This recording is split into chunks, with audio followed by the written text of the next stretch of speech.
Hello everyone, आज मैं discuss करने जा रही हूँ halogenation of alkene. Halogenation of alkene का क्या मतलब है कि एल्केन क्या होता है, जो simple saturated hydrocarbon is known as alkane. और एल्केन में क्या होगा, सबसे पहले जो हेलोजिनेशन करना है, हेलोजिनेशन मीन्स उसकी रिएक्शन हमें किससे करानी है, halogen. Halogen is fluorine, chlorine, bromine and iodine, these are known as halogen. Halogenation reaction of अगर हम देखें तो सबसे ज्यादा रिएक्टिव कौन होगा, फ्लोरीन एंड देन ब्रोमीन, और सबसे लास्ट में क्या होगा, आयोडीन। तो लेकिन जो फ्लोरीन से रिएक्शन होती है वो क्या होती है, हाईली एक्सप्लोजिव इन नेचर होती है। और ये जो जनरली रिएक्शन होती हैं तो इन्हें पहले स्टार्टअप करने के लिए एनर्जी देनी पड़ती है, क्योंकि ये रिएक्शन सच ऐसे स्टार्ट नहीं होती। So this reaction take place in the presence of sunlight, या फिर पेरोक्साइड की प्रेजेंस में, या फिर अगर हम हाई टेम्परेचर प्रोवाइड करेंगे तभी ये रिएक्शंस पॉसिबल है। जैसे मैंने अब एग्जांपल लिया, जैसे अगर मान लो हम मीथेन है, मीथेन एक हमने क्या ले लिया, एल्केन लिया, उसकी रिएक्शन किससे कराई, फ्लोरीन से, then it form carbon and hydrogen fluoride. This is not halogenation of alkane, क्योंकि एल्केन क्या है, कार्बन, कार्बन के साथ यहाँ पर हेलोजन नहीं लगा, तो ये रिएक्शन हमारे लिए यूज की नहीं है। अगर हम मान लो हेलोजिनेशन ऑफ फ्लोरीन कराएंगे, मतलब फ्लोरीन से मीथेन की रिएक्शन कराएंगे, तो क्या होगा, CH3F फॉर्म हो सकता है और साथ में HF, but this reaction is highly explosive and it is like a bomb, जो क्या कर सकती है, डेंजर ऑफ एक्सप्लोजन बढ़ा देती है, जिसके कारण क्या हो सकता है, काफी विनाश हो सकता है।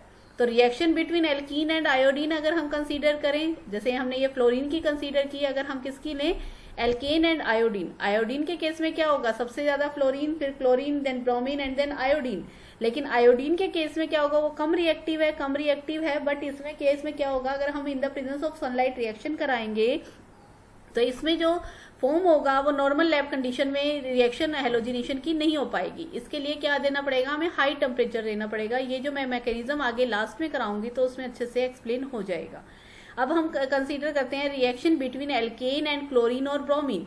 क्लोरीन और ब्रोमीन के साथ जो हेलोजिनेशन रिएक्शन होती है एल्केन की, वो सिमिलर होती है, लेकिन chlorine is more reactive than bromine. So chlorine की इजिली हो जाती है in comparison to that of bromine. और अगर हमें मैकेनिज्म लिखना होगा तो जैसे क्लोरीन का होगा वैसे ही सेम किसका होगा, ब्रोमीन का होगा। और ये कोई भी रिएक्शन है वो डार्क में, मैंने जैसे पहले बताया, नहीं हो सकती इन द प्रेजेंस ऑफ फ्लेम, मतलब अगर हम हाई टेम्परेचर देंगे या सनलाइट की प्रेजेंस में इनिशिएट करा देंगे तो ये रिएक्शन क्या होगी, फिर दोबारा से अपने आप होती रहेगी। जैसे अगर मान लो हम देखें तो it is a photochemical reaction and happen at room temperature, these are photochemical reaction. Photochemical in the presence of sunlight अगर हम कराते हैं तो उस रिएक्शन को हम क्या बोलते हैं, फोटोकेमिकल रिएक्शन। अब हम सिंपल सा एग्जांपल लेते हैं हेलोजिनेशन को, methane and chlorine. Methane and chlorine में रिएक्शन जब कराएंगे तो इसमें मीथेन में क्या है, हाइड्रोजन 4 एंड क्लोरीन में Cl। मीथेन के केस में जो हाइड्रोजन होगा वो किससे रिप्लेस हो जाएगा, क्लोरीन एटम से। So this reaction is known as substitution reaction. क्या लिखा है देखिए, substitution reaction happen in which hydrogen atom in the methane are replaced one at a time by chlorine atom, जिसमें क्या होगा, हाइड्रोजन एटम मीथेन का किससे रिप्लेस होगा, one at a time by chlorine atom. और एंड अप अगर हम वो रिएक्शन फर्दर अगर हम क्लोरीन थोड़ी क्या लेंगे, लार्ज अमाउंट में लेंगे, तो रिएक्शन एंड अप क्लोरोमीथेन में ना होकर किसमें होगा, डाइक्लोरोमीथेन बनेगा। डाइक्लोरोमीथेन से ट्राइक्लोरोमीथेन बनेगा एंड देन टेट्राक्लोरोमीथेन।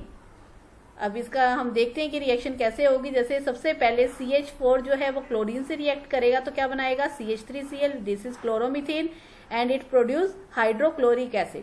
दिस CH3Cl, मैंने जैसे बताया अगर हमने क्लोरीन थोड़ा लार्ज अमाउंट में लिया, this CH3Cl further react with chlorine and it form CH2Cl2 which is dichloromethane. This dichloromethane further react with chlorine and it form CH_Cl3 which is trichloromethane. This trichloromethane further react with chlorine and it form tetrachloromethane. Okay, अब इसके बाद हम discuss करेंगे mechanism of this halogenation of alkene. Mechanism of halogenation of alkene हम पढ़ रहे हैं। सबसे पहले जो हेलोजिनेशन ऑफ एल्केन कर रहे हैं वो हम कर रहे हैं क्लोरीनेशन। क्लोरीनेशन के लिए हम सिंपल सा एग्जांपल ले रहे हैं, मीथेन को रिएक्ट करा रहे हैं क्लोरीन से, it form methyl chloride plus HCl। हम इसका मैकेनिज्म देखेंगे। इसके मैकेनिज्म के लिए सबसे पहला जो स्टेप है वो क्या है, chain initiation step. Chain initiation step में क्या होगा, सबसे पहले जो क्लोरीन है ClCl. It undergo homolytic bond fusion and this reaction is, इसमें हमें क्या होगा, एनर्जी देनी पड़ेगी. So this reaction is endothermic reaction.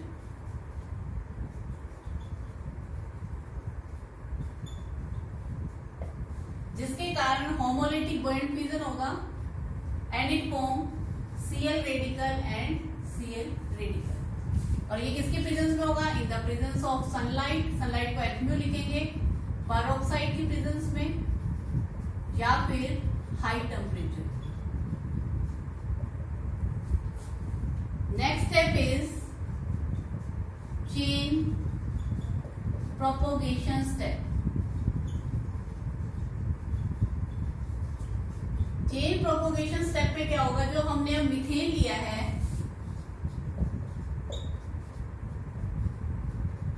it react with this free radical, it form CH3 radical plus HCl.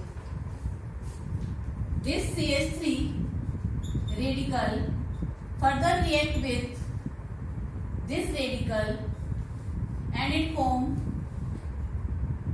CH3Cl plus Cl radical is released. ये इस type से bond दिखा सकते हैं हम. तो ये रेडिकल होगा, ये रेडिकल मिलके CH3Cl plus Cl radical.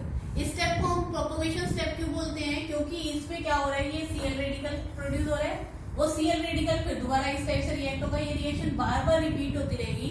So this step is known as chain propagation step. Now the next step is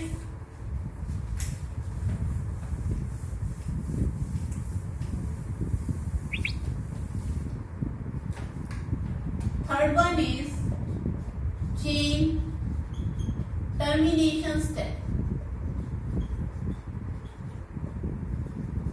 chain termination step में क्या होगा, ये रिएक्शन होगी, ये कंप्लीट होगी. जैसे हमारे पास क्या क्या रेडिकल बन गए, तो CH3 radical and second one is Cl radical. ये आपस में कंबाइन होंगे और रिएक्शन क्या हो जाएगी, स्टॉप हो जाएगी. तो कैसे होंगे, सबसे पहले CH3 रेडिकल से कंबाइन हो सकते हैं, Cl रेडिकल से कंबाइन हो सकते हैं, या फिर CH3 रेडिकल Cl रेडिकल से कंबाइन हो सकते हैं. तो क्या बनेगा, ये CH3 Cl2 CH3 Cl. This is the mechanism of methane का जब हम क्लोरीनेशन कराएंगे. अब हमने ये एक स्टेप किया, इस टाइप से नेक्स्ट स्टेप भी हो सकता है. जैसे अब ये क्या होगा, वैसे रिएक्शन क्या होती है, CH4 in the presence of sunlight, it give CH3Cl. It further react with chlorine, it give CH2Cl2. It further react with chlorine, it give CHCl3. And after further reaction with the chlorine, it form CCl4 plus S. अगर हमने इसका mechanism भी करना हो तो हम same वैसे ही करेंगे. इसमें हम क्या लेंगे, जैसे हमने पहले CH4 लिया था, यहाँ पर उसकी जगह क्या लेंगे, CH3Cl, और उसका क्लोरीनेशन कराएंगे. और इस टाइप से जो रिएक्शन होगी, ये क्या होगा, mechanism of halogenation of alkene. अगर हम किसी और का मैकेनिज्म देखना चाहें, जैसे हमने क्लोरीनेशन किया, सेम ऐसे ही मैकेनिज्म किसका होगा, ब्रोमिनेशन का. सेम टू सेम क्लोरीनेशन की तरह होगा mechanism. Mechanism of chlorination and bromination of alkane is same.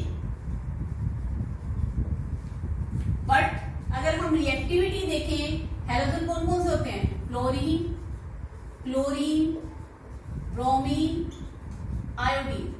इस केस में सबसे ज्यादा रिएक्टिव कौन सा होता है, फ्लोरीन, फिर क्लोरीन होता है, and then bromine, then iodine. लेकिन वास्तव में क्या होता है कि chlorine is more reactive in comparison to that of fluorine, क्योंकि फ्लोरीन के बॉन्ड को तोड़ना हमारे लिए क्या होता है, डिफिकल्ट होता है.